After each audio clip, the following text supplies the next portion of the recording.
है कि नहीं? चलिए ठीक है, मैं स्टार्ट कर देता हूँ। ओके। अरे यार, ये आर्ट एंड कल्चर का कहाँ से खुल गया है? क्या हो गया भाई? साइंस एंड टेक्नोलॉजी स्टार्ट कर लो। खुल गया भाई। क्या हो गया?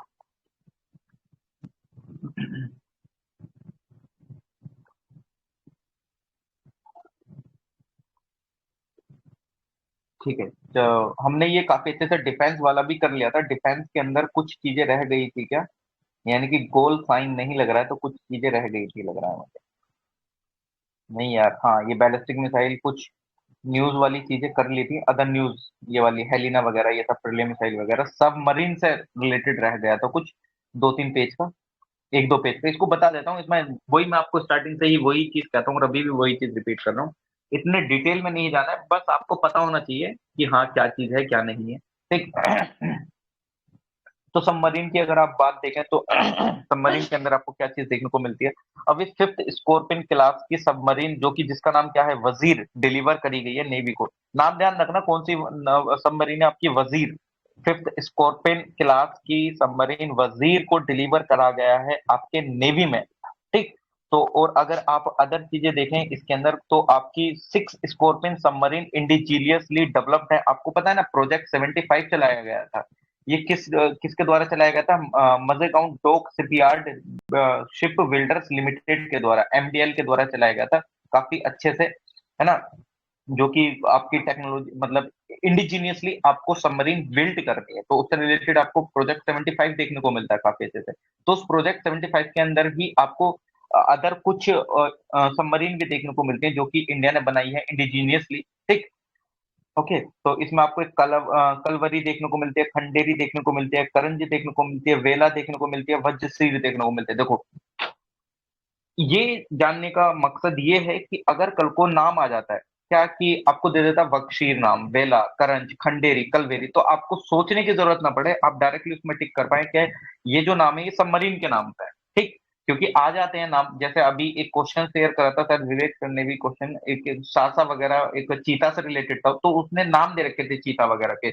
अगर आपको पता था तो आप डायरेक्टली उसमें टिक कर सकते थे कि ये जो नाम है चीता के हैं। अगर सेम यही नाम कल को यूपीएससी में आ जाता तो आपको सिंपल इतना पता होना चाहिए कि ये सबमरीन के नाम है। आपको डिटेल में भी ना पता हो, डजेंट मैटर, बस इतना पता हो कि दीज आर सबमरीन। ठीक। जो कि प्रोजेक्ट 75 के अंडर में बनाई गई थी। ओके, तो इसको ध्यान रखिएगा। एक होता है submersible Swift ballistic nuclear submarine, एक होता है न्यूक्लियर पावर अटैक सबमरीन, एक होता है डीजल इलेक्ट्रिक अटैक सबमरीन करके। ठीक। इनमें देख लेते हैं क्या क्या है क्या क्या नहीं है। ये अगर आप देखें एसएसबीएन वाली जो होती हैं, ये एक undetectable launch platform for intercontinental missile. ये बेसिकली अगर आप देखें, ये मतलब इसको मतलब ये इंटरकॉन्टिनेंटल मिसाइल, यानी कि विदाउट एनी, मतलब ऐसा समझो कि जैसा हम पीछे देख रहे थे ना, फायर एंड फॉरगॉट, तो उसी तरीके से है, मतलब फायर करो भूल जाओ। ठीक, वो वाली चीज। तो आईएनएस अरिहंत इस तरीके की आपको देखने को मिलती है एक मिसाइल, इसके मतलब सबमरीन आपको शिप, बैलिस्टिक न्यूक्लियर शिप, काफी अच्छे से। और आप क्या कर सकते हैं यहाँ से, इस शिप पे से काफी अच्छे से आप बैलिस्टिक न्यूक्लियर मिसाइल्स वगैरह को लॉन्च वगैरह करने में इजी वे होता है। ठीक।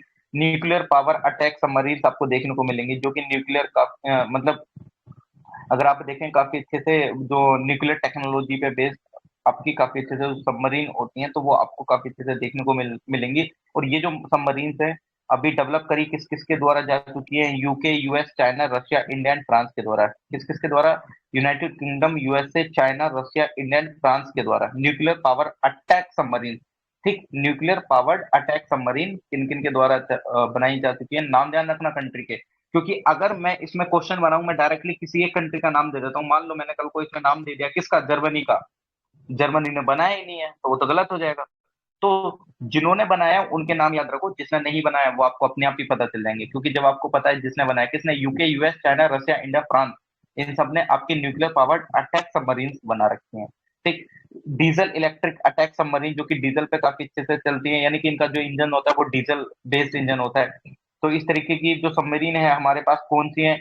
एक तो आपको अगर देखेंगे तो कलवरी क्लास स्कॉर्पियन सबमरीन आपको देखने को मिलेगी, जो कि आपके डीजल इलेक्ट्रिक अटैक सबमरीन है। मतलब इसके जो इंजन है वो आपके डीजल बेस्ड देखने को मिलते हैं। ठीक। तो इसको ध्यान रख लेना। एक शिशु मार क्लास की सबमरीन देखने को मिलती है जो कि जर्मनी से हमने ली थी। एक किलो क्लास की देखने को मिलती है सबमरीन, जिसको सिंधु घोष भी जाना जाता है, ये हमने रशिया से ली थी।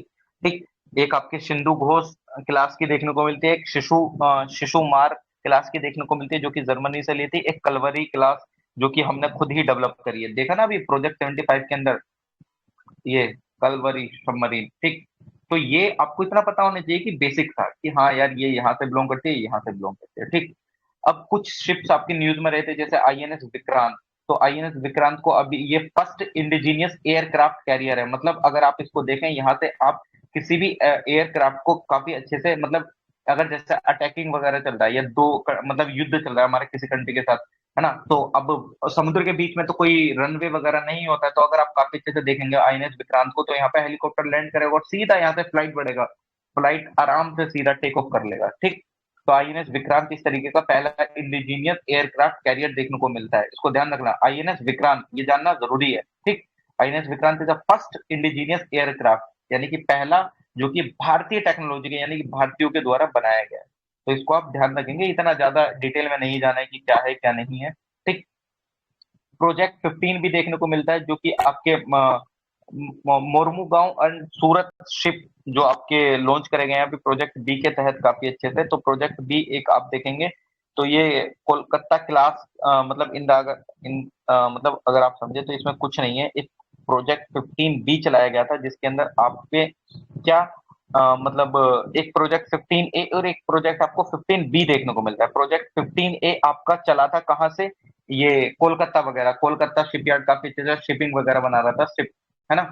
और एक आपका प्रोजेक्ट 15 बी चला था जिसके अंदर आपको 4 शिप डेवलप देखने को मिलेंगे, जैसे कि विशाखापट्टनम, मर्मुगांव, इम्फाल एंड सूरत जैसी जगह से। ठीक। इसके प्रोजेक्ट 15 बी के अंदर स्टेल्थ गाइडेड मिसाइल डेस्ट्रॉयर बनाए गए थे। ठीक। काफी अच्छे से अगर आप देखें तो स्टेल्थ गाइडेड मिसाइल डेस्ट्रॉयर कुछ इस तरीके से देखने को मिलते हैं। ठीक। इसको देख लीजिएगा।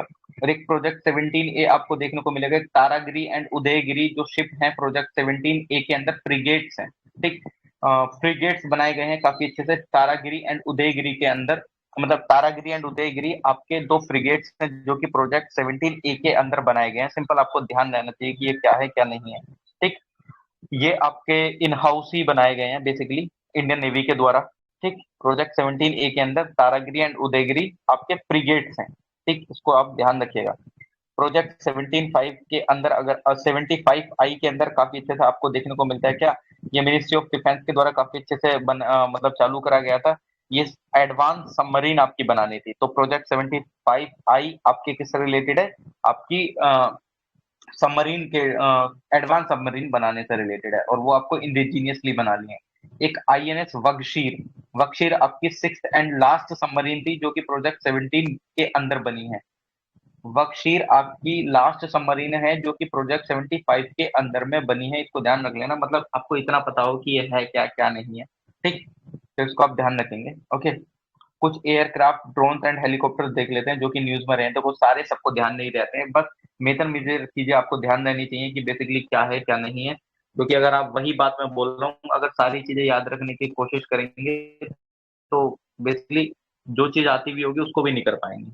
एक ओवरव्यू होना चाहिए, बोलते हैं ना कि ओवरव्यू।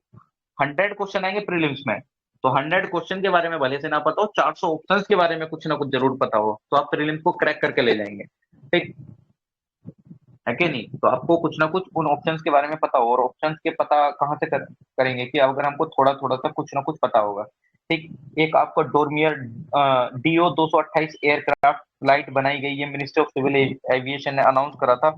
इसका ये फर्स्ट कॉमर्शियल फ्लाइट है जो कि मेड इन इंडिया बनी है, जिसका क्या नाम है, डोरियर 228। सिंपल इतना ध्यान रखो, डोरियर 228 ये फर्स्ट कॉमर्शियल फ्लाइट है जो कि मेड इन इंडिया है, जो कि मिनिस्ट्री ऑफ सिविल एविएशन के द्वारा इसकी अनाउंसमेंट करी गई थी, और ये बनाई गई थी आपके एचएएल के द्वारा। ठीक। एचएएल के द्वारा बनाई गई थी। लाइट कॉम्बैक्ट हेलीकॉप्टर, ये इंडिजीनियसली डेवलप, यानी इंडिजीनियसली का मतलब क्या, भारत के द्वारा ही डेवलप करा गया है। ठीक। ये लाइट कॉम्बैट हेलीकॉप्टर काफी अच्छे से एचएएल को द्वारा इंडिजीनियसली डेवलप करा गया है। ये multi role light combat helicopter है जिसका नाम क्या है, प्रचंड।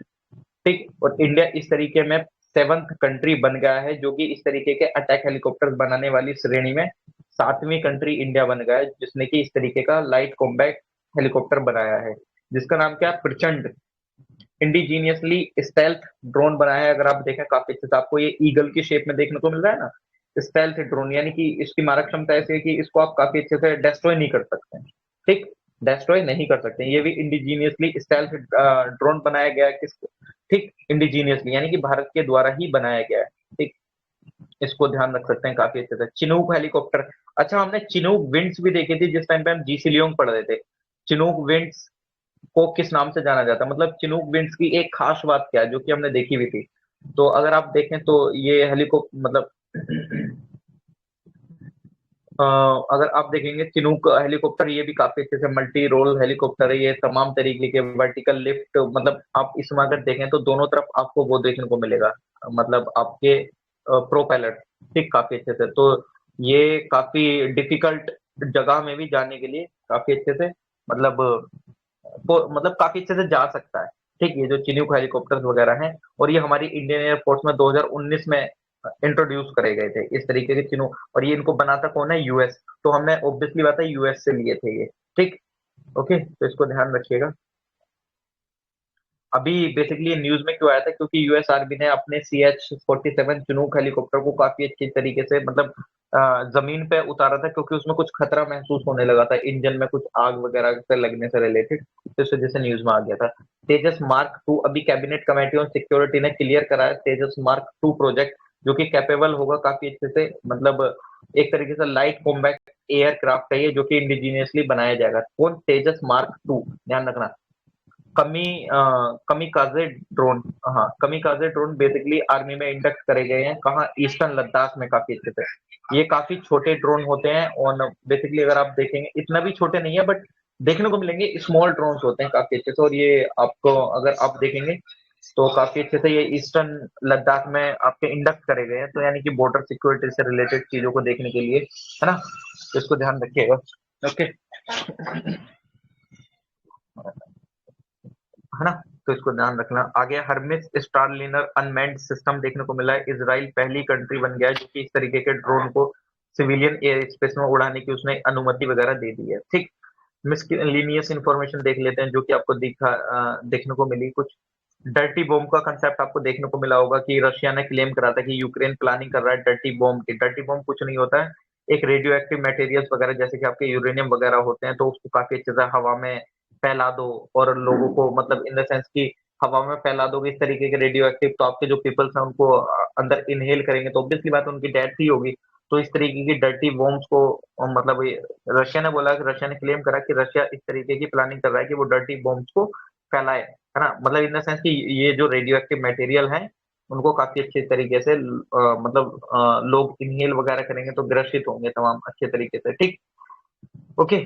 Indigenous defence equipment handed to Indian army, ministry of defence ने काफी अच्छे से तमाम तरीके की इंडिजीनियस मतलब मॉडर्नाइजेशन इक्विपमेंट सोल्जर्स को दिए हैं, जैसे कि असोल्ट राइफल, हेलमेट वगैरह, बुलेट प्रूफ जैकेट वगैरह काफी अच्छे से इंडियन आर्मी को मिनिस्ट्री ऑफ डिफेंस ने प्रोवाइड करी है।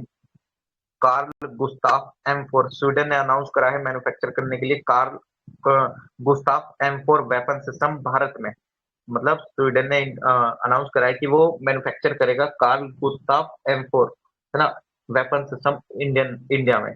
ये जो दिख रही है ना आपको बंदूक वगैरह, ठीक, जिस तरीके से, तो ये वाली वो जिस इसकी बात कर रहा है, कार्ल गुस्ताफ M4, स्वीडन कहाँ बनाएगा, इंडिया में। तो बेसिकली ये चीजें इंफॉर्मेशन होती हैं ध्यान में रखने वाली, थोड़ी बहुत आराम से स्टेटमेंट बन सकता है, क्योंकि मैं इसमें स्वीडन की जगह इसराइल लिख दूं तो गलत कर देंगे, क्यों, क्योंकि सबको पता है इसराइल से काफी अच्छे से हम टेक्नोलॉजी लेते हैं, लेकिन भाई अदर भी जगह से हम लेते हैं ना। मैं यहाँ पे रशिया लिख दूं स्वीडन की जगह, रशिया है अनाउंस ये सब करके, तो गलत हो जाएगा।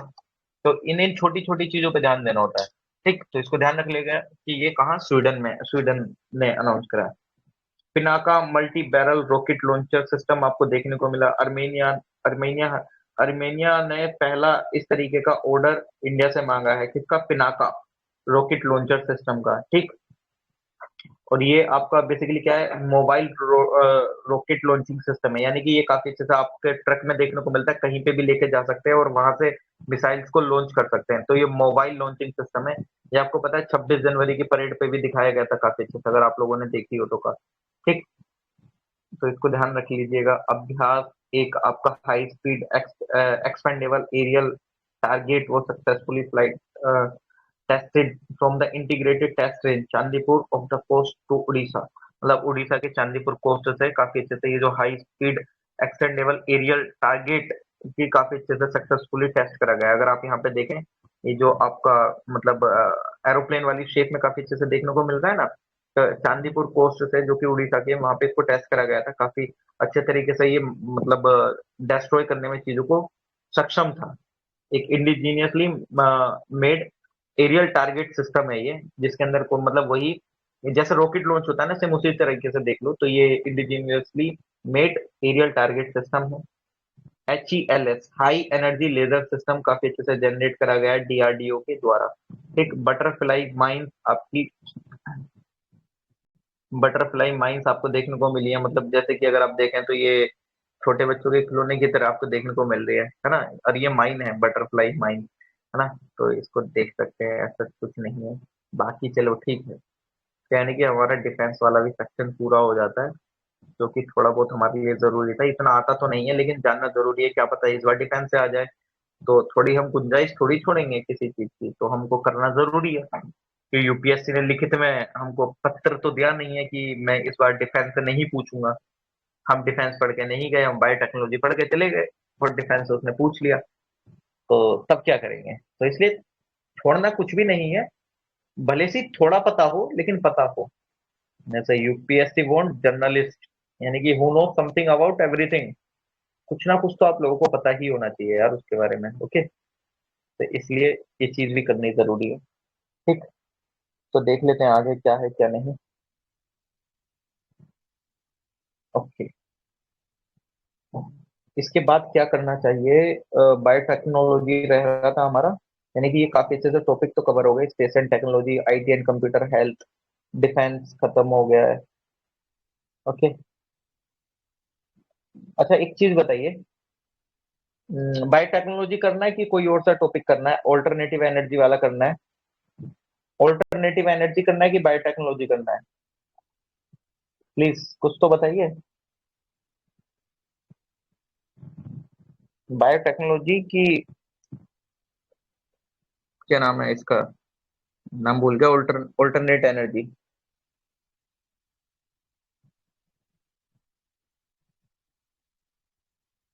अच्छा, बायोटेक्नोलॉजी करना है।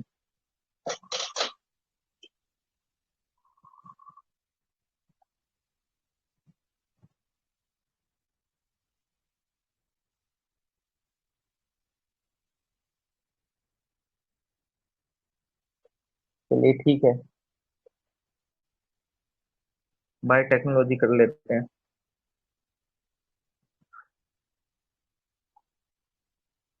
बायोटेक्नोलॉजी में सबसे पहले आपको वही देखने को मिलता है क्या, जेनेटिक मॉडिफिकेशन टेक्नोलॉजी। ठीक, जेनेटिक मॉडिफिकेशन टेक्नोलॉजी आप क्या देखते हैं, यानी कि DNA में आपके कुछ चेंजेस। ठीक, मतलब क्या करते हैं हम, मतलब कुछ DNA में उनके जीन्स में चेंजेस कर देते हैं, है ना। मतलब जेनेटिक मॉडिफिकेशन का मतलब ही क्या समझ में आ रहा है कि जेनेटिक्स चेंज करना। मॉडिफिकेशन यानी कि बदलना। ठीक, आपके जेनेटिक्स जीन्स कुछ उनको चेंज करना। अब वो चेंज किस किस के द्वारा करे जाते हैं, कैसे होते हैं, क्या नहीं होते, वो हम देख लेते हैं। ठीक, यानी कि आप DNA में कुछ मैनिपुलेशन करते हैं, डायरेक्ट मैनिपुलेशन। चाहे आप प्लांट का कर रहे हो, बैक्टीरिया, एनिमल या किसी भी चीज का कर रहे हो, तो आप जेनेटिक मॉडिफिकेशन करते हैं काफी अच्छे से। यानी कि आप DNA के साथ छेड़छाड़ कर देते हैं, यानी कि आप उसमें जो जो चीजें चाहते हैं फिर उसमें वो कर देते हैं। जैसे कि कॉटन क्रॉप को उगने के लिए कुछ चीजें अगर रजिस्ट कर रही हैं, तो वो जो उसका जो सीड है उसकी आप DNA में कुछ चेंज कर देंगे, जो कि वो मतलब मान लीजिए कि कई कीड़ा है वो उसको जमने नहीं दे रहा है कॉटन को काफी अच्छे से, तो उस सीड के अंदर कॉटन की जेनेटिकली मॉडिफाइड करेंगे चीजों को, यानी कि DNA में कुछ ऐसी चीज डाल देंगे जो कि उस कीड़े के खिलाफ चीजें काफी अच्छे से कर सके वो जो सीड है। जैसे कि मान लीजिए कि कोई किसी मतलब कोई एक इंसान है, उसको सांप डस ले रहा है और वो मर जा रहा है। ठीक, वो सांप उसको खा ले रहा है, वो मर जा रहा है। तो इस तरीके से तमाम केसेस देखने को मिले। अब क्या करते हैं हम, इंसानों के अंदर हमने DNA में कुछ चेंज कर दिया, जिसकी वजह से उनके अंदर जहर नहीं जा पाएगा। ये हाइपोथेटिकली एग्जांपल बता रहा हूँ आप लोगों को समझाने के लिए, ठीक। अब उनके अंदर जहर नहीं जा पाएगा, तो यानी कि आपने क्या करा, उनके डीएनए में कुछ जीन्स का बदलाव कर दिया, जिससे कि अब उस इंसान के ऊपर उस जहर का असर नहीं होगा और वो मरेगा नहीं, ठीक। यही तो देखते हैं ना हम जेनेटिक मॉडिफिकेशन में, क्या कि डीएनए में आप कुछ ऑल्टरेशन देखते हैं, मॉडिफिकेशन देखते हैं, ठीक। तो अगर आप देखें तो कुछ क्या क्या चीजें यूज करी जाती हैं, क्या क्या नहीं करी जाती हैं, तो आपकी एक CRISPR technology in the sense, मतलब आप अगर किसी चीज को काटते हैं तो आपको काफी अच्छे से एक सीजर की जरूरत पड़ती है, ठीक। तो सीजर की जरूरत पड़ती है, तो उसको काटने के लिए तो सेम जीन्स अगर आप मॉडिफाई कर दें तो आपको उसको काटने के लिए भी कुछ जरूरत पड़ेगी। तो कैस9 एक प्रोटीन है जिसकी आपको जरूरत पड़ती है, यानी कि ये एक सीजर का काम करता है काटने को, डीएनए में मॉडिफिकेशन करने के लिए। ये कैस9 आपका प्रोटीन है जो कि आपको सीजर का काम करता है काफी अच्छे से, तो इसको आप ध्यान रख सकते हैं, ठीक। और कुछ आपके होमिंग एंडोन्यूक्लियस और मेगा न्यूक्लियस अप्रोच के थ्रू बदली जाती हैं कुछ चीजें, कुछ साइट डायरेक्टेड न्यूक्लियस के द्वारा बदली जाती हैं, ठीक। इनसे रिलेटेड अब कुछ लॉज वगैरह भी होंगे, ऑब्वियसली बात है यार, ऐसे तो बहुत दिक्कत देखने को मिल जाएगी, मतलब किसी भी इंसान का डीएनए को आप बदल सकते हैं, ठीक। और फिर तो एथिकली प्रॉब्लम भी बहुत देखने को मिलेंगी, तो ऑब्वियसली बात है कुछ लॉज वगैरह भी होंगे इनसे रिलेटेड। तो बायोडाइवर्सिटी एक्ट 2006 इस चीज से रिलेटेड है। ड्रग एंड कॉस्मेटिक एक्ट 1947 के कुछ प्रोविजन इससे रिलेटेड है। सीड एक्ट 1968 के रिलेटेड है। Protection of plant varieties and farmer right 2009 का एक्ट इससे रिलेटेड है। Food safety and standard act 2006 इससे रिलेटेड है। डिजास्टर मैनेजमेंट एक्ट 2005 इससे रिलेटेड है, तो इनको आप ध्यान रखिएगा। तो जेनेटिकली मॉडिफाइड क्रॉप देख लेते हैं। अभी डिपार्टमेंट ऑफ बायोटेक्नोलॉजी ने इशू करी है गाइडलाइंस सेफ्टी असेसमेंट से रिलेटेड जेनोम एडिटेड प्लांट्स के लिए 2022 की, ठीक। काफी अच्छे से नॉर्म्स को इजी करने के लिए, जिससे कि जेनेटिकली मॉडिफाइड क्रॉप्स में रिसर्च एंड डेवलपमेंट काफी अच्छे से हो सके, ठीक। तो डिपार्टमेंट ऑफ बायोटेक्नोलॉजी देख लेते हैं, ये किस मिनिस्ट्री के अंडर में काम करता है। Ministry of science and technology के अंडर में काम करता है ये आपका, ठीक। और रिसर्च एंड डेवलपमेंट देखने को मिलती है आपको बायोलॉजी वाले फील्ड में, ठीक, काफी अच्छे से। और यूनिवर्सिटी एंड इंडस्ट्री का इंटरेक्शन को भी काफी अच्छे से प्रमोट करता है। सेफ्टी गाइडलाइंस वगैरह निकालता है मैन्युफैक्चरिंग से रिलेटेड या सेल वेस्ट वैक्सीन से रिलेटेड, ठीक। तो इसको ध्यान रखिएगा। इसने, अगर आप देखें, इसने पहली बार नेशनल बायोटेक्नोलॉजी डेवलपमेंट स्ट्रेटेजी 2007 में निकाली थी। नैनो टेक्नोलॉजी डेवलपमेंट स्ट्रेटेजी 2015 से 2020 के बीच में निकाली थी, ठीक। नेशनल बायोटेक्नोलॉजी डेवलपमेंट स्ट्रेटेजी 2021-25 के बीच में ये निकाल चुका है काफी अच्छा। तो हमारे लिए क्या इंपॉर्टेंट है क्या नहीं वो देख लेते हैं। अगर आप देखेंगे तो यार ये बेसिकली आपको मेंस पॉइंट ऑफ व्यू से ये वाली चीजें देख रखते हैं कि क्या है क्या नहीं है। Guidelines, aim, scope of guidelines, exemption, कुछ चलो ठीक है, मैं थोड़ा सा अगर होता है इसमें से तो मैं बताता हूँ मेन प्रीलिम्स पॉइंट के व्यू से। तो काफी अच्छे से अगर इसका एम देखें, इन सबका इसका एम ये है कि रेगुलेटरी फ्रेमवर्क बनाना है, साइंटिफिक गाइडेंस देनी है जो कि इस तरीके के चीजों में इंडल्ज हैं, ठीक। जेनेटिकली मॉडिफाइड वाली चीजों में काफी अच्छे से इंडल्ज हैं, तो उनको काफी अच्छे से रेगुलेटरी फ्रेमवर्क बनाने हैं और गाइडलाइंस गाइडेंस देनी है इनसे रिलेटेड, तो इसको ध्यान रखिएगा, ठीक। और अगर आप देखें अच्छा ठीक है, ये एक एग्जाम्पशन है। रिसर्चर, जो रिसर्चर यूज करते हैं जीनोम एडिटिंग टेक्नोलॉजी का मॉडिफाई करने के लिए प्लांट के जीनोम को, तो उनको अप्रूवल की जरूरत पड़ती है जीईएसी से, यानी कि जेनेटिक इंजीनियरिंग अप्रेजल कमेटी से, ठीक। तो इसको अगर आप देखें तो जो all requirement to develop transgenic seeds will apply to gene edited seed except clause requiring GEAC permission, यानी कि जो आपकी जीन एडिटेड सीड्स है उस पर आपको काफी अच्छे से परमिशन लेनी ही पड़ेगी, ओके। तो इसको थोड़ा सा ध्यान रख सकते हैं। और आपकी बीटी कॉटन एक जीएम क्रॉप है, वो सबसे पहले आपको देखने को मिली थी 2002 में, इसको अप्रूवल मिल गया था। ये पहली ऐसी क्रॉप है जो कि 2002 में इसको कमर्शियल कल्टीवेशन का अप्रूवल मिला था भारत में, ठीक। और एज सच इसमें कुछ जानने वाली जरूरत नहीं है। एडवांटेज एंड डिसएडवांटेज भाई मेंस पॉइंट ऑफ व्यू से ज्यादा इंपॉर्टेंट है, अभी तो एज सच इतना नहीं है। चलिए, और कुछ बॉडी जो कि जीएम क्रॉप रेगुलेशन से रिलेटेड है। एक आरडीएस या recombinant DNA advisory advisory committee जो कि मॉनिटर करती है डेवलपमेंट वाली चीजों से रिलेटेड, जो कि बायोटेक्नोलॉजी में आपको नेशनल इंटरनेशनल लेवल पे देखने को मिलती है। ठीक, ये भी आपकी डिपार्टमेंट ऑफ बायोटेक्नोलॉजी की ही तरह फंक्शन करती है, उसके अंडर में वर्क करती है ना। कौन? आरडीएसी एक होती है आपकी इंस्टीट्यूशनल बायोसेफ्टी कमेटी। ठीक, और ये जो कि आपके कुछ एक्सपेरिमेंट वगैरह जिनमें काफी लो रिस्क वगैरह होता है उन सबको क्या करती है, अप्रूवल वगैरह देती है। रिव्यू कमेटी होती है जेनेटिक मैनिपुलेशन की, काफी अच्छे से, जो कि ऑनगोइंग प्रोजेक्ट से चल रहे हैं आपके हाई रिस्क रिलेटेड। ठीक, तो उनसे रिलेटेड ये चीजों को रेगुलेट करती है, तो इसको ध्यान रखिएगा। स्टेट बायोटेक्नोलॉजी कोऑर्डिनेशन कमेटी, जो स्टेट लेवल पे नोडल एजेंसीज वगैरह होती हैं, वो काफी अच्छे से इन सब रिसर्च में मतलब सहयोग देती हुई आपको दिखेंगी। एक डिस्ट्रिक्ट लेवल कमेटी होती है जो कि एक्ट करती है नोडल एजेंसी की तरह डिस्ट्रिक्ट लेवल पे चीजों से रिलेटेड। ठीक, जीईएसी देख लेते हैं, ये जो जेनेटिक इंजीनियरिंग अप्रेजल कमेटी है, ministry of environment forest and climate change के अंदर फंक्शन करती है। इसका बेसिकली ऑब्जेक्टिव क्या है? ये जो लार्ज यूज होता है हजार्डस माइक्रो ऑर्गेनिज्म का, ठीक, काफी अच्छे से रिसर्च एंड डेवलपमेंट में, तो उन सबको काफी अच्छे से उन सबका अप्रूवल वगैरह देती है ये। ठीक, अगर आप देखें जो जेनेटिकली इंजीनियर्ड ऑर्गेनिज्म वगैरह होते हैं, जो प्रोडक्ट्स होते हैं जो कि एनवायरनमेंट वगैरह में आपको रिलीज होते हुए देखेंगे, तो उनके फील्ड ट्रायल के लिए आपको मतलब परमिशन देती है ये। एक प्यूनिटिव एक्शन भी देती है ये एनवायरनमेंट प्रोटेक्शन एक्ट 1986 के हवाला देते हुए। ठीक, इसके अंदर आपको 24 मेंबर देखने को मिलेंगे और ये हर महीने मिलते हैं। ठीक, ये चेयर करी जाती है आपके ministry of environment forest and climate change के एडिशनल सेक्रेटरी या स्पेशल सेक्रेटरी के द्वारा।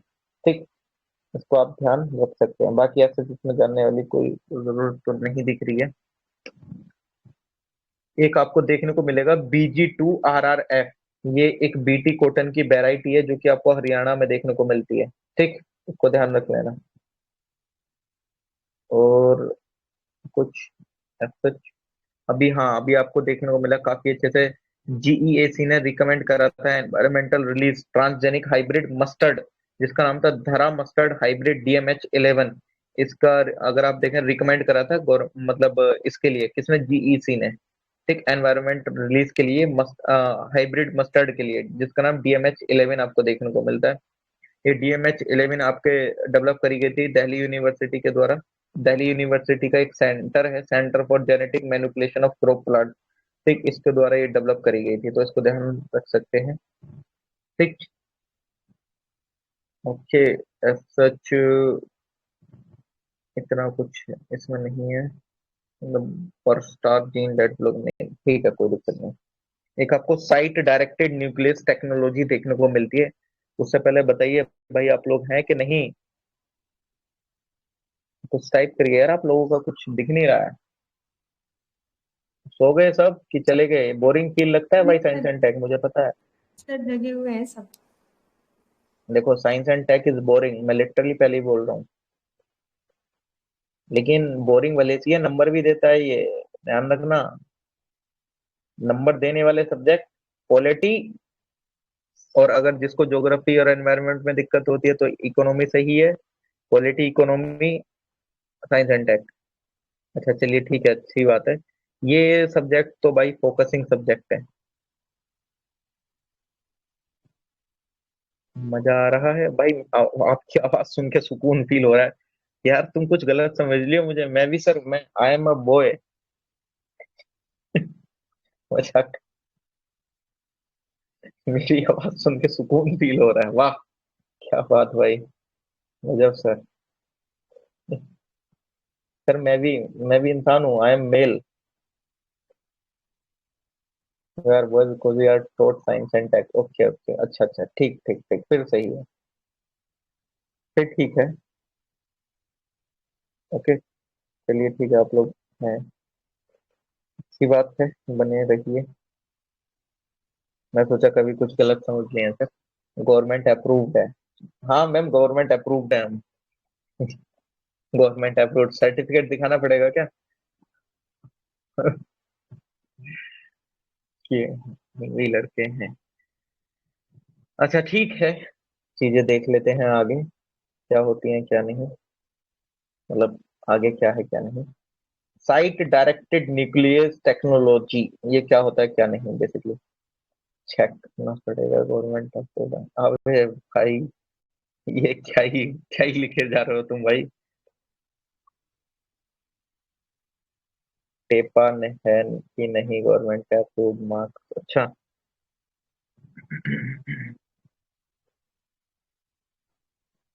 देखो मैंने क्या बोला, ये जो आपको जीनोम टेक्नोलॉजी का मॉडिफिकेशन देखने को मिलता है, तो उसमें आपको एक वही क्रिस्पर कैस9 के थ्रू देखने को मिल जाता है। एक होता है आपका साइट डायरेक्टेड न्यूक्लियस टेक्नोलॉजी।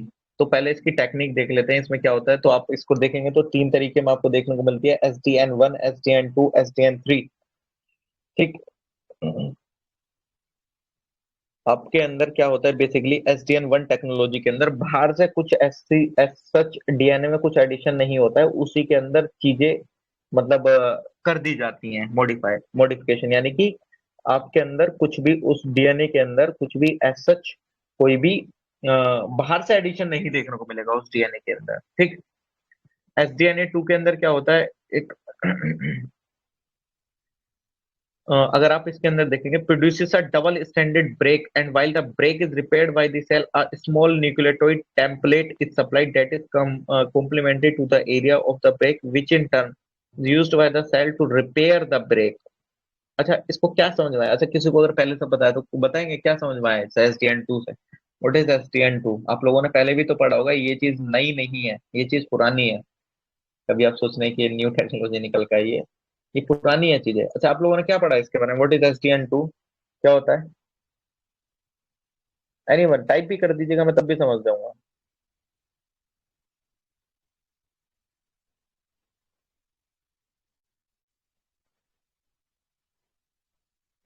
क्या होता है?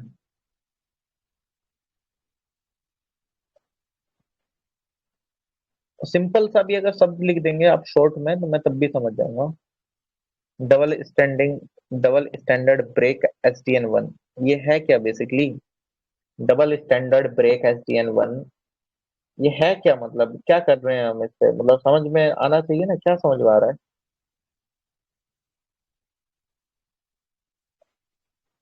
एनीवन प्लीज, अगर कोई बताना चाहे प्लीज बताइएगा यार, मैं भी सुनना चाहता हूँ आप लोगों के विचार। आप लोगों का, आपको क्या पता है क्या नहीं?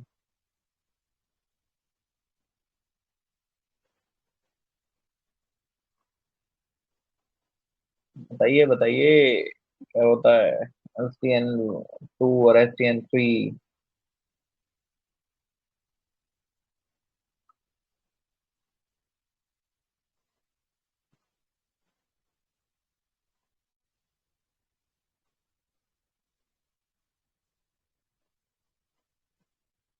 किसी ने कुछ टाइप करा है आई थिंक। बेसिकली ये न्यू प्लांट प्रोडक्शन का मेथड है। बेसिकली ये न्यू प्लांट प्रोडक्शन का मेथड है। अच्छा, देखो SDN2 कुछ नहीं है बेसिकली। आप क्या करते हैं उसके अंदर, डीएनए टेम्पलेट, मतलब इन द सेंस अगर आप ये देखें तो ये जो आपका डीएनए मतलब डीएनए में पहले से कुछ एक डीएनए सीक्वेंस टेम्पलेट होता है, जो कि काफी अच्छे से साइट पे जाके वो सारी चीजों को मतलब उस तरीके से तोड़ मरोड़ कर देता है, ऐसा समझ सकते हैं। ठीक। मतलब जैसे कि एक कोचिंग का होता है ना, टेम्पलेट वगैरह निकलता है कि भाई आपको ऐसे ऐसे चीजें होंगी। मान लीजिए उस टेम्पलेट के अंदर लिखा हुआ है कि आपको ऐसे ऐसे जाना है, ऐसे ऐसे करना है, तो आप उस क्लास में जाके बैठ जाएंगे। मतलब किसी XYZ कोचिंग ने आपको टेम्पलेट दिया, तो टेम्पलेट देने के बाद वो आपको बोल रहा है कि आप उसमें आपने पढ़ी चीजें, और फिर आप काफी अच्छे से क्लास में जाके बैठ जाएंगे, फिर उसके अनुसार चीजें करेंगे। यानी कि आपको एक टेम्पलेट के थ्रू चीजें पता चल गई हैं कि आपको वहां पे जाके क्या करना है क्या नहीं करना है। तो डीएनए सीक्वेंस टेम्पलेट को यूज करके काफी अच्छे से SDN2 के अंदर साइट डायरेक्टेड म्यूटेजेनेसिस करा जाता है। ठीक। और SDN3 के अंदर आपका काफी अच्छे से डीएनए सीक्वेंसिंग करी जाती डायरेक्टली इंसर्ट करके जीएनए वगैरह। ठीक। मतलब बाहर से आप इसमें इंट्रोड्यूस कर देते हैं जीएनए, जीन वगैरह को। जी, जीएनए याद आ रहा है, डीएनए। ठीक। तो इसको इतना ध्यान रख सकते हैं, और एज सच इसमें क्या जरूरी है क्या नहीं है। और आप अगर SDN3 के अंदर देखें तो ऑब्वियसली बात है, इन दोनों में आपको कुछ भी बाहर से चीजें देखने को, इंसर्शन देखने को नहीं मिल रहा था। यानी कि वहीं पे ही वहीं की चीजें सही करी जा रही थी। लेकिन SDN3 में मैंने क्या बताया कि बाहर से जीन को इसमें इंडक्ट करा जा रहा है। तो यानी कि SDN3 के अंदर आपका फॉरेन जीन डाला जाता है। ठीक। फॉरेन जीन का मतलब क्या है? बाहर से कुछ आपका जीन उसके अंदर डाला जाता है। ठीक। जैसे कि इसमें दे रखा है SDN3 के अंदर आपका इन्वॉल्व होता है फॉरेन ओरिजिन जीन। ठीक। और SGN2 and 3 के अंदर कोई भी इस तरीके का जीन आपके नहीं होता है, तो इसको आप ध्यान रख सकते हैं।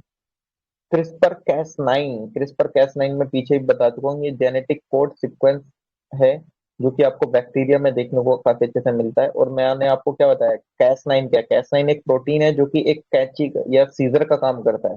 यानी कि आपको अगर कोई चीज काटनी है, ठीक, तो आप सीजर का इस्तेमाल करते हैं। तो कैस9 इज ऑल्सो सीजर, जो कि आपके डीएनए को काट के वहां पे नया जीन को इंट्रोड्यूस करती है। जैसे अगर आप यहाँ पे देखें तो आपका ये काफी अच्छे से जीन को यहाँ पे उसने काटा और उसके अंदर नया जीन इंट्रोड्यूस हो गया, ये रहा।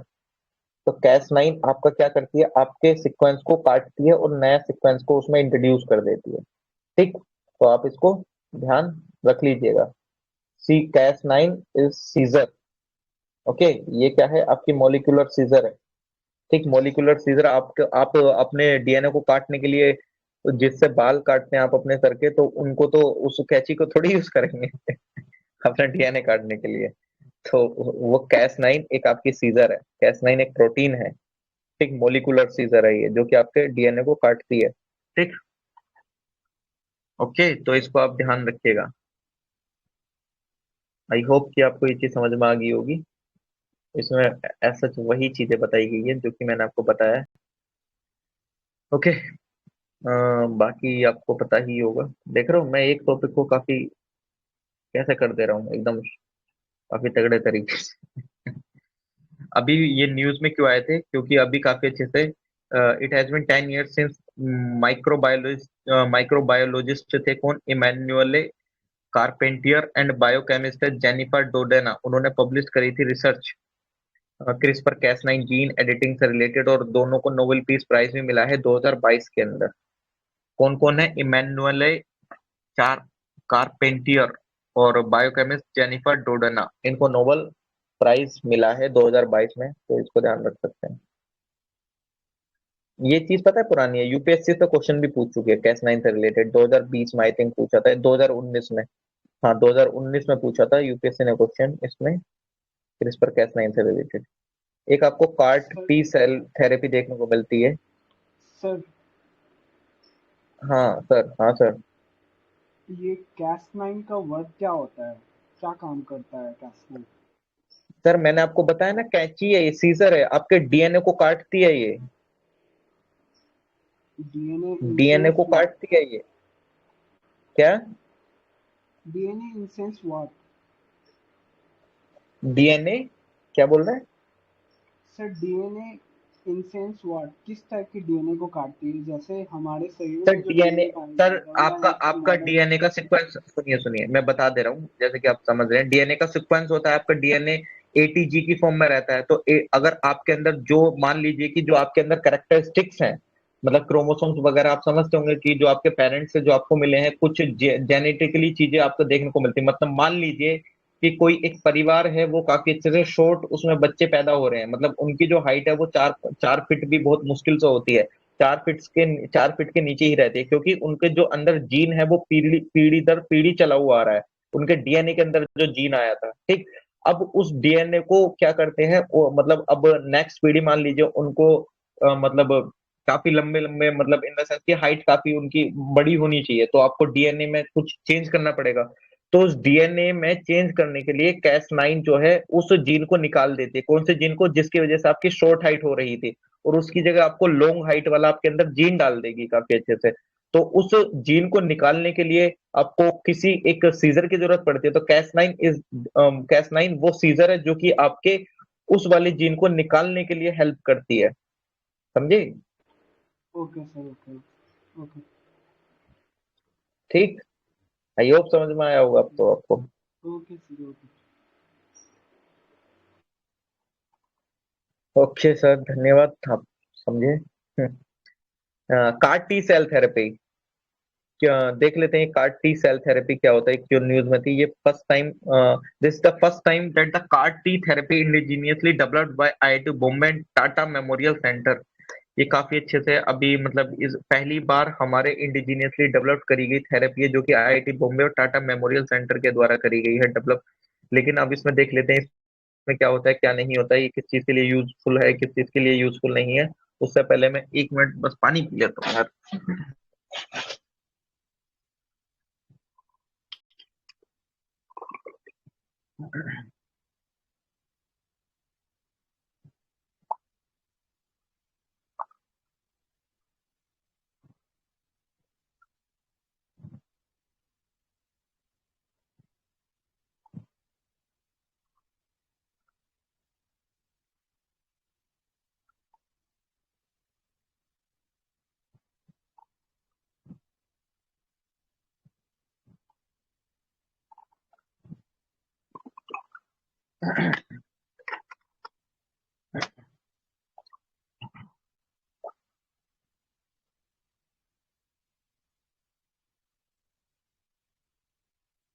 अच्छा ठीक है, कर लेते हैं स्टार्ट।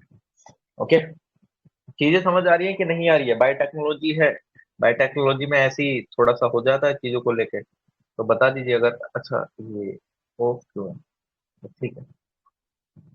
अच्छा मैंने अभी ज्वाइन करा हुआ था, इस वजह से इनको ऑफ रखा होगा। ठीक है चलिए, कार टी सेल थेरेपी में अगर आप देखते हैं, देखो मैं जो प्रोसीजर बता रहा हूँ उसको ध्यान रखना। कार टी सेल थेरेपी काफी अच्छे से पिछले साल भी न्यूज में था और इस साल भी न्यूज में है। आपके जो कैंसर सेल होते हैं ना, बेसिकली क्या होता है कि आपकी, सबसे पहले थोड़ा पीछे से लेके चलते हैं तो तब ज्यादा अच्छे से समझ में आएगा। पहले मैं आपको बताता हूँ कार। कार क्या होती है? कार आपको वो फोर व्हीलर, वो वाली फोर व्हीलर नहीं, ये आपका एक कार क्या होता है, आपके मतलब आपके जो टी सेल्स हैं, टी सेल्स लिए जाते हैं पेशेंट के ब्लड से, जिसको कैंसर वगैरह हो रखा होता है। उन उस पेशेंट के ब्लड से, मतलब पेशेंट से ब्लड लिया जाएगा, ठीक, और उसमें से उस टी सेल्स को निकाला जाएगा, फिर उनको काफी अच्छे से एडिट करा जाएगा, उसके अंदर कुछ जीन ऐड करे जाएंगे, ठीक, काफी अच्छे से। ओके, तो उसी चीज को आप कैर कहते हैं, कार कहते हैं। और कार क्या है? बेसिकली एक स्पेशल टाइप का रिसेप्टर है जो कि काफी अच्छे से आपके डिजाइन करा जाता है, आपके कहाँ, मतलब अगर आप इसमें काफी अच्छे से देखेंगे तो आपको क्या देखने को मिलता है? मतलब जैसे ये जो टी सेल है, ये आपका कैंसर सेल है। अब इस कैंसर सेल को फाइट करने के लिए कुछ आपको चीजें, शील्ड प्रोवाइड करनी पड़ती है। मतलब शील्ड इन द सेंस, जैसे कि अगर आप युद्ध लड़ने जा रहे हैं तो युद्ध लड़ते समय आपको कुछ शील्डिंग लेते हैं ना हाथ में, उसको मैं ध्यान नहीं आ रही है, जो जो राजा वगैरह लोग अपने हाथ में पकड़ते थे, यार मेरे ध्यान नहीं आ रहा है वो, जो तलवारबाजी करते हैं ना हाथ में, उसको पकड़ के शील्ड प्रोवाइड कराती है आपको तलवार ना लगने से।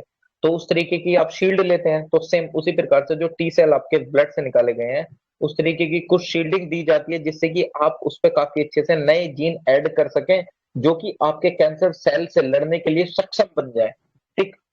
ओके, तो ये जो चेंज करा जाता है इनमें टी सेल्स के अंदर, इसी चीज को कहा जाता है CAR T T cell. CAR T T cell यानी कि टी सेल्स के अंदर कुछ इस तरीके से चीजें को करा गया, जो कि आपके कैंसर सेल से लड़ने के लिए काफी अच्छे से सक्षम होती हैं, ठीक। ओके, और फिर इन कार टी सेल को दोबारा, मतलब दोबारा इन द सेंस कि टी सेल्स तो निकाले कैंसर वाले, अब उसके अंदर कुछ ऐड करा जिससे कि वो कैंसर सेल से लड़ाई करने के लिए सक्षम हो गई है, ठीक। अब इन कार टी सेल को आपके पेशेंट के अंदर इंडक्ट करा जाता है, जिससे कि वो काफी अच्छे से क्या हो, कैंसर से लड़ने वाली जो चीजें हैं, मतलब जो कैंसर जो पैदा करते हैं, है ना, उनसे वो लड़ सके। तो इसको आप ध्यान रखिएगा, ठीक, कि कार टी सेल थेरेपी क्या होती है। मैंने आपको एक शॉर्ट वे में काफी अच्छे से चीज बता दी है कि कार टी सेल थेरेपी क्या है क्या नहीं है। ओके, तो इसको आप ध्यान रख सकते हैं। अगर आप देखें ये जो और क्या न्यूज में रहा था काफी अच्छे से, रिसर्च जो करी गई थी इस चीज पे, वो फंडेड करी गई थी आपके नेशनल बायो फार्मा मिशन के अंदर, बिराक के द्वारा, biotechnology industry research assistance council के द्वारा। बिराक एक आपकी पब्लिक सेक्टर एंटरप्राइज है जो कि वर्क करती है आपके डिपार्टमेंट ऑफ बायोटेक्नोलॉजी के अंदर, इसको ध्यान रखिएगा काफी अच्छे से, ठीक। तो ये ध्यान में रखने वाली चीज है। ओके, ठीक है, फिर आगे देख लेते हैं। आपको ब्लड सेल्स के, व्हाइट ब्लड सेल्स की चीजें बता देता हूँ। व्हाइट ब्लड सेल कुछ नहीं होता है, ये जो टी सेल है ना, ये भी आपके व्हाइट ब्लड सेल का ही टाइप है। कैसे? क्योंकि आपके अंदर जो चीजें अटैक, मतलब जो आपको इम्यूनिटी प्रोवाइड करती हैं काफी अच्छे से, जो लड़ाई करती हैं, जो कि आपको कुछ भी वायरल वगैरह फीवर वगैरह हो जाता है तो आपको इम्यूनिटी प्रोवाइड कौन कराता है? White T cell, white blood cell. तो व्हाइट ब्लड सेल का ही टाइप है टी सेल। तो टी सेल को और ज्यादा पावरफुल बना दिया जाता है, ऐसा समझिए, उसको बाहर निकाल के और ज्यादा पावरफुल बना दिया जाता है कैंसर से लड़ने के लिए, ठीक। तो आपको व्हाइट सेल्स के दो टाइप देखने को मिलते हैं, एक है ग्रेनुलोसाइट्स, एक है एग्रेनुलोसाइट्स, ठीक। ग्रेनुलोसाइट्स एग्रेनुलोसाइट्स, ठीक। ग्रेनुलोसाइट्स के अंदर आपको न्यूट्रोफिल, इसिनोफिल, बेसोफिल देखने को मिलता है। और एग्रेनुलोसाइट्स के अंदर आपको लिम्फोटिक और मोनोसाइट देखने को मिलता है। अगर कभी आप ब्लड चेक कराते हैं आपको, तो आपको काफी अच्छे से आपकी लिम्फोसाइट्स देखने को मिलते हैं, उसमें लिम्फोसाइट चेक करते हैं कि काफी अच्छे से आपकी इम्यूनिटी पावर है कि नहीं है। आपको लिम्फोसाइट्स देख, कभी आप अपनी ब्लड रिपोर्ट देखिएगा, उसके अंदर आपको लिम्फोसाइट्स का भी टेस्ट देखने को मिलेगा, ठीक। ओके, चलिए ठीक है, कोई दिक्कत नहीं है। आगे देख लेते हैं क्या है क्या नहीं है। चलिए ठीक है, जो इसमें था वो मैंने आपको बता ही दिया। ओके, जीन सिक्वेंसिंग देख लेते हैं। अभी रिसेंटली पब्लिश करी गई है रिसर्च इंटरनेशनल टीम के द्वारा, जिसने की फर्स्ट एवर सिक्वेंसिंग करी है कंप्लीट ह्यूमन जीनोम की। मतलब पूरे ह्यूमन जीनोम की काफी अच्छे से पहली बार first ever sequencing complete human genome की देखने को मिली है। रिसर्च पब्लिश हुई है, तो देख लेते हैं क्या होता है जीनोम सिक्वेंसिंग, क्या नहीं होता है। ठीक, जीनोम सिंक का मतलब ये होता है कि आपके डीएनए के ऑर्डर को डेसिफर करना काफी अच्छे से, जो आपके न्यूक्लियोटाइड्स होते हैं, जो बेस होता है जीनोम के अंदर। जैसे कि आपको किस फॉर्म में देखने को मिलता है, ACGT, यानी कि एडेनाइन, साइटोसिन, ग्वानिनाइन, थाइमीन, काफी अच्छे से आपको डीएनए के अंदर देखने को मिलता है ना। तो यानी कि आप उसको डेसिफर कर रहे हैं। तो genome sequencing mean the deciphering the order of DNA, ठीक। तो आप इसको ध्यान में रख सकते हैं। ओके। अच्छा, मेरे को ये बताइए, ये जो एक क्वेश्चन है, बेसिक क्वेश्चन, अगर आप लोगों ने 9th 10th में बायोलॉजी पढ़ी है, आप लोगों ने क्या सब नहीं पढ़ी है 9th 10th में बायोलॉजी? ये किस बॉन्ड के थ्रू जुड़े रहते हैं, ये जो आपके ATG, ये जो डीएनए के अंदर आपको एडेनिन, साइटोसिन, थाइमीन, ग्यूनेनिन, है ना। तो ये किस बॉन्ड के थ्रू जुड़े रहते हैं, किस एलिमेंट का बॉन्ड होता है जिसके थ्रू ये जुड़े रहते हैं? डीएनए के अंदर कौन सा बॉन्ड होता है, किस एलिमेंट का बॉन्ड देखने को मिलता है आपको? 9th बेस्ड एनसीईआरटी का क्वेश्चन है ये। 9th क्लास की एनसीईआरटी और 10th क्लास की NCERT based question. That's why NCERT को इतना महत्व दिया जाता है, क्योंकि बेसिक क्वेश्चंस आपके वहीं से डील होते हैं। समझ रहे हैं एनसीईआरटी को क्यों स्टार्टिंग में पढ़ने के लिए बोला जाता है? बताइए बताइए, एनीवन, या कोई है नहीं शायद इसी में? आप हो यार, बताइए बताइए बताइए। Hydrogen bond, exactly, hydrogen bond का यूज करा जाता है। कुछ इनिशिएटिव्स लिए गए हैं आपकी जीनोम सिक्वेंसिंग से रिलेटेड भारत गवर्नमेंट के द्वारा। एक है आपका इंडिजैन प्रोग्राम करके, जिसका एम यही था कि जीनोम सिक्वेंसिंग करनी है 1000 लोगों की, जो कि फंड करा जा रहा था प्रोजेक्ट आपके CSIR के द्वारा, council of scientific and industrial research के द्वारा। जीनोम इंडिया प्रोजेक्ट चलाया गया था, जिसमें एम था कि कलेक्ट करना है 10,000 लोगों का जेनेटिक सैंपल पूरे भारत से। ये आपके डिपार्टमेंट ऑफ बायोटेक्नोलॉजी के द्वारा चलाया जा रहा था। ह्यूमन जीनोम प्रोजेक्ट काफी अच्छे से इंटरनेशनल रिसर्च एफर्ट है, जो कि डिटरमाइन करता है डीएनए का सीक्वेंस पूरे, मतलब पूरा अच्छे तरीके से ह्यूमन जीनोम को। स्टार्ट करा गया था 1990 से, कंप्लीट हुआ 2003 में, कोऑर्डिनेट करा गया आपके national institute of health USA and department of energy के द्वारा USA की। ठीक, तो इसको ध्यान में रख सकते हैं। ओके, कितना बचा है यार इसमें, ये खत्म नहीं होके दे रही है यार। ओ, खत्म हो गई है, समझ गई। IT एंड कंप्यूटर हमने कर लिया है। This is the last session of science and tech, ध्यान रख लेना। मैं सारी चीजें कर चुका हूँ, ऑल्टरनेटिव एनर्जी आप लोगों को भी पता होंगी।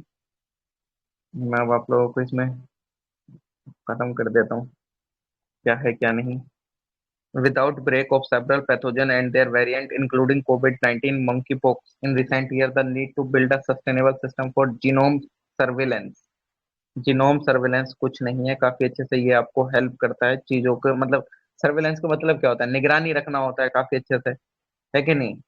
जीनोम, क्या मतलब देखने को मिल रहा है जीनोम से, सर्वेलेंस से बताओ क्या देखने को मिल रहा है, क्या मतलब समझ में आ रहा है आपको इस शब्द से? What is the meaning of it, genome से, जीनोम सर्वेलेंस? बताओ यार, आप लोगों का भी रेस्पॉन्स देखते हैं, आप लोगों से भी तो पता चले ना। बताइए बताइए, क्या समझ में आ रहा है आपको इससे? What is genome surveillance?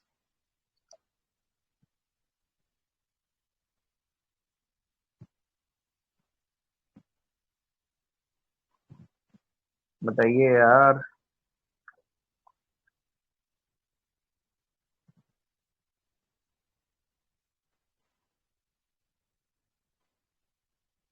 क्या लिखा है? स्टार्स, सार्स कोविड, ये सब इसी के अंदर आते हैं।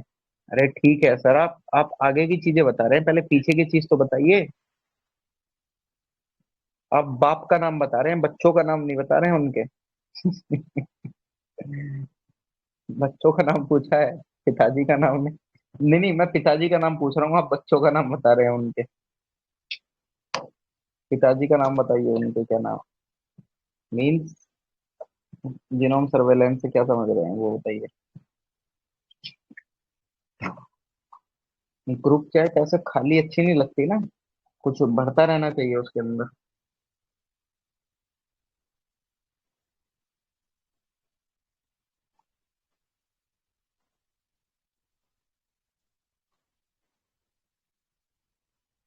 बताइए बताइए, इतने लोग टाइप कर रहे हैं, जल्दी जल्दी, फिर हम आगे चलते हैं। Continuously monitoring of pathogens. क्या मैम? Monitoring of pathogens? हाँ मॉनिटरिंग ऑफ पैथोजेंस, मॉनिटरिंग करना वायरस की। हाँ जी। हाँ देखो सर, अच्छा देखो, हाँ एग्जैक्टली, सर्वेलेंस का कुछ मतलब नहीं होता, निगरानी में रखना होता है। यानी कि genome sequencing in the sense कि अगर आप जैसे कोविड 19 वगैरह आया है, तो कोविड 19 के अंदर जो जो चीजें आपको देखने को मिल रही है, तो आप उन सब चीजों पर नजर रखेंगे ना, तो उसमें क्या क्या सिमिलरिटी देखने को मिल रही है, क्या अदर इस तरीके के वायरसेस देखने को मिले हैं, उसके अंदर क्या चीज देखने को मिल रही है आपको, क्या नहीं मिल रहा है। ये सब चीजें आपको हेल्प करती है ना आगे आने वाली चीजों को टैकल करने के लिए। ठीक, आप मॉनिटरिंग करते हैं हर एक चीज की। ठीक, जो भी चीजें आपको देखने को मिल रही हैं, जब आप मॉनिटरिंग करेंगे डिसीजेस की, तो आप उसमें कंपेरेबल स्टडी कर पाएंगे।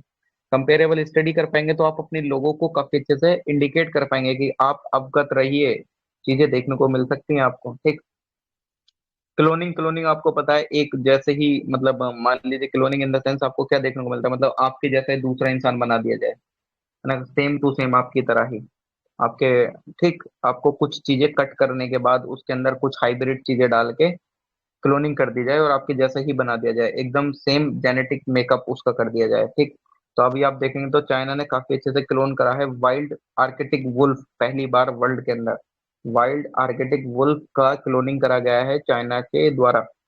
ठीक, तो इसको आप ध्यान रखिएगा। तो मतलब क्या करा जाता है, आपके काफी अच्छे से आइडेंटिकल कॉपी आपकी तरीके से आपको बनती हुई दिखेगी। ठीक, आपको मतलब आपकी तरह ही आपकी चीजें, मतलब इन द सेंस अगर आप देखें तो कुछ थोड़ा बहुत आपके जीन्स में हल्का बहुत चीजें कर दी जाती है, मतलब इन द सेंस कि क्या, जैसे कोई शीप है तो वो काफी अच्छे से मान लीजिए ठंड में रहने लायक नहीं है, तो उसके अंदर कुछ ऐसा सच कुछ चीजें मॉडिफाई करी जाएंगी, चीजें जिससे कि उसको ठंड में रहने लायक बना दिया जाए, है ना, सेम टू सेम उसी की तरह बना दिया काफी अच्छे से। ठीक, it does cloning of memories done, मैं समझा नहीं किस वे में कहना चाह रहे हैं, through cloning body memory also. हाँ मैम, जब उसके अंदर चीजें डेवलप होंगी तो उसकी मेमोरी भी बेहतर वे में उस चीज से डेवलप होगी। मतलब आपके क्या लिया जाता है, आपके दो शीप हैं, उन शीप का एक का एग लिया गया, एक का बॉडी सेल लिया गया, दोनों को एक साथ मिलाया गया, डीएनए में कुछ सीक्वेंस करा गया, एक नया फीमेल बनकर तैयार हो गया, एक न्यू शीप बनकर आपका तैयार हो गया। ठीक, दोनों चीजों मतलब दोनों शीप से आपके अलग अलग चीजें ली, है ना, उनमें से कुछ ही किसी डीएनए के अंदर से आपका न्यूक्लियस रिमूव कर दिया, किसी के अंदर से कुछ इंसर्ट कर दिया, तो आपको एक नया वेराइटी आपको देखने को मिल जाती है। ठीक, तो इसको आप ध्यान रख लेना, क्लोनिंग वगैरह से रिलेटेड मेन चीज आपका ये है कि चाइना ने वाइल्ड आर्कटिक वुल्फ का काफी अच्छे से क्लोनिंग करा है पहली बार वर्ल्ड के अंदर। ओके, तो इसको ध्यान रख लेना। इंडियन बायोलॉजिकल डाटा सेंटर इनेगुरेट हुआ है फरीदाबाद हरियाणा में काफी अच्छे से। ठीक, तो अगर आप देखेंगे तो इंडियन बायोलॉजिकल डाटा सेंटर जो कि इनेगुरेट हुआ है फरीदाबाद हरियाणा में, ये क्या है क्या नहीं है, तो इसमें क्या देखने को मिलता है क्या नहीं। तो ये सबसे पहली बात क्या है, इसका ऑब्जेक्टिव क्या है, काफी अच्छे से अगर आप ऑब्जेक्टिव देखेंगे इसको एस्टेब्लिश करने का, कि डेवलप करना वेब बेस्ड टूल जिससे कि आप डाटा शेयरिंग वगैरह कर पाएं, बायोलॉजिकल चीजें जितनी भी आप कर रहे हैं, परफॉर्म क्वालिटी कंट्रोल कर पाएं, डाटा से रिलेटेड डाटा बैकअप रख पाएं आप, बायोलॉजिकल चीजों से रिलेटेड जो भी रिसर्च वगैरह आपके देखने को मिल रही है। ठीक, तो वन ऑफ द एम इसका ये था कि इसका इंडियन बायोलॉजिकल डाटा सेंटर का मतलब जो भी आपकी बायोलॉजिकल चीजें हो रही हैं उनको काफी अच्छे से एक तरह करके रखना है। ठीक। और ये सपोर्ट करा गया था आपके डिपार्टमेंट ऑफ बायोटेक्नोलॉजी के द्वारा। ठीक। और अगर आप इसके अंदर देखें तो इसके अंदर सुपर कंप्यूटर ब्रह्म देखने को मिलता है। ठीक। तो अगर आप इसके अंदर और चीज देखेंगे तो क्या कौन सा मैंने बताई दिया, ये सुपर कंप्यूटर ब्रह्म देखने को मिलता है। और ये स्टैब्लिश हुआ है कहाँ, रीजनल सेंटर बायोटेक्नोलॉजी का, जो कि फरीदाबाद में देखने को मिलता है। जो कि किसके कोलैबोरेशन के साथ मिलकर चल रहा था, नेशनल इंफॉर्मेटिक्स सेंटर के साथ मिलकर आपको चलता हुआ देखने को मिलता है ये। ठीक। तो आप इसको ध्यान रख सकते हैं कि ये क्या है क्या नहीं। कुछ इंपॉर्टेंट न्यूज जो कि दो देखने को मिली, biological research regulatory approval portal देखने को मिला जिसको बायो आरआरएपी के नाम से जाना जाता है। डिपार्टमेंट ऑफ बायोटेक्नोलॉजी के द्वारा डेवलप करा गया बायो आरआरएपी जो कि ट्रैक करता है आपकी मतलब इन द सेंस की रेगुलेटरी अप्रूवल्स को काफी अच्छे से मतलब ये एक सिंगल रूट प्रोवाइड कराता है जितनी भी रेगुलेटरी एजेंसीज वगैरह हैं और उनसे रिलेटेड जो भी अप्रूवल वगैरह की जरूरत होती है, तो it is the single window है ना। ये डायरेक्ट रूट प्रोवाइड कराता है एप्लीकेंट्स को कि आप इन ऑर्गेनाइजेशन को आप यहाँ यहाँ पे अप्लाई कर सकते हैं। मतलब एक जगह से आप अप्लाई कर रहे हैं चीजों को, जैसे आपका क्या रेड बस या मेक माई ट्रिप, आप उसमें क्या कर रहे हैं, एक बस भी बुक कर रहे हैं, होटल भी बुक कर रहे हैं, आप तमाम चीजें एक ही जगह से बुक कर ले रहे हैं। ठीक। ओके। मोलिकुलर मोटर देखने को मिली है आपको, मोलिकुलर साइंटिस्ट ने बिल्ड करी है आपकी मोलिकुलर स्केल मोटर जो कि यूज करती है डीएनए ओरिगेमी मेथड काफी अच्छे से। मोलिकुलर मोटर क्या है, ये एक क्लास है प्रोटीन की जो कि ड्राइव करती है आपके इंट्रा सेल्यूलर मूवमेंट को, यानी कि वो आपके कन्वर्ट करती है केमिकल एनर्जी को मैकेनिक वर्क में।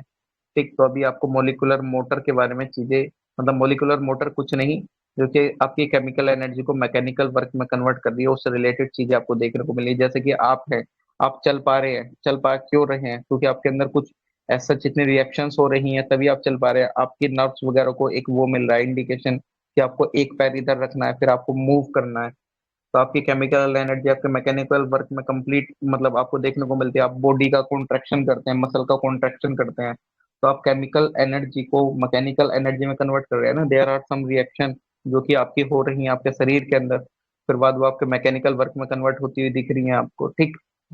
तो उससे रिलेटेड अभी साइंटिस्ट ने काफी काफी 2D एंड 3D ऑब्जेक्ट्स को मतलब काफी अच्छे से मतलब आपको एक वो देखने को मिलेगा, रिसर्च वगैरह इन द सेंस काफी अच्छे से देखने को मिली है, ऐसा ध्यान रख सकते हैं।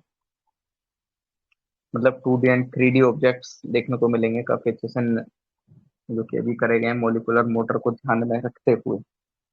तो ऐसा आपका यार ये डी डी एन बायोटेक्नोलॉजी भी खत्म हो जाता है। बायोटेक्नोलॉजी भी आपका खत्म। आईटी एंड टेक्नोलॉजी में कल ही खत्म कर दिया था, हेल्थ कर दिया था, साइंस एंड टेक्नोलॉजी कर दिया था मैंने कल ही खत्म। कल नहीं करा था, मतलब परसों, आई थिंक परसों कर दिया था। यानी कि पूरी साइंस एंड टेक तो आपकी खत्म हो रखी है। बचा क्या है, ऑल्टरनेट एनर्जी। और आपका क्या, अवार्ड एंड प्राइजेस, मतलब एक सेक्शन अब भी लगेगा। वाह। चलिए ठीक है, कोई इशू नहीं है। मैं इसको ऑफ कर देता हूँ।